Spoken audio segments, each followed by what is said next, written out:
Мэргэжил Цэгийн хөдөлмөрийн зах зээлийн эрэлт хэрэгцээтэй мэргэжлүүдийг танилцуулж байна.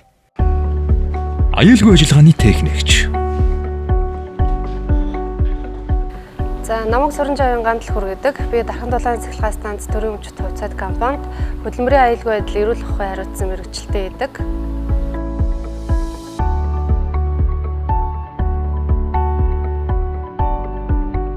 За манай компани 467 ажилтнтай. За эдгээр ажилчдын маань одоо хөдөлмөрийн эрүүл аюулгүй орчинд ажиллах нөхцөл бололцоог бүрдүүлэх одоо энэ чиглэлээр миний гол ажлын одоо үндсэн чиглэлийг явагддаг. За мөн одоо энэ ажилтнуудын одоо хувийн хамгаалах хэрэгсэл тухайн ажлыг гүйцэтгэх аюулгүй одоо арга хэмжээнүүдийг зайлшгүй ахуулж ажилладаг байгаа.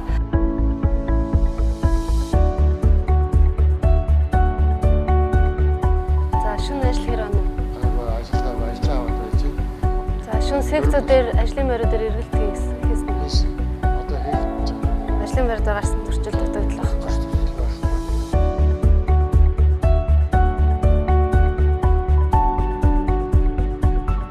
Аврагийн систем дээр одоо шинээр нэмэлтээр орсон загч хэмжээнүүд юу вэ?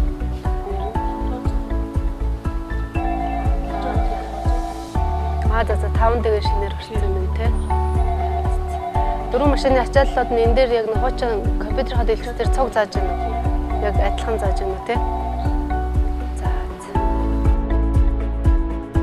За ер нь бол ямар ч мэргэжил, ямар ч ажил дээр бол багаас нь эхлэх бол маш их үр дүнтэй байдаг. Одоо цаашдын ажил хөдөлмөрийг тухайн үйл ажиллагааны процесс болгонд нь одоо мэддэг байна гэдэг маань маш том давуу тал болдог. За эхлээд бол ажилтнаас нь ахуулаад мэргэжилтэн, за техникч, хөдөлмөрийн аюулгүй инженер гэсэн чиглэлээр ажилладаг.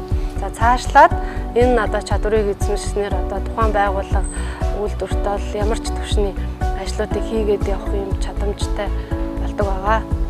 За энэ мэргэжлийг сонгон суралцах гэж байгаа залуучуудаа хандаж хэлэхэд за мэдээж одоо мэргэжил чадвар эзэмших нь чухал хэдий ч тухайн мэргэжлэр ажиллах чинь хүсэл эрмэлзэлтэй за зөв хандлагатай байвал одоо чи амжилтанд хүрч чадна гэж хэлмээр байна. Би энэ мэргэжилтэй хайртай, энэ мэргэжлэрээ бахархдаг.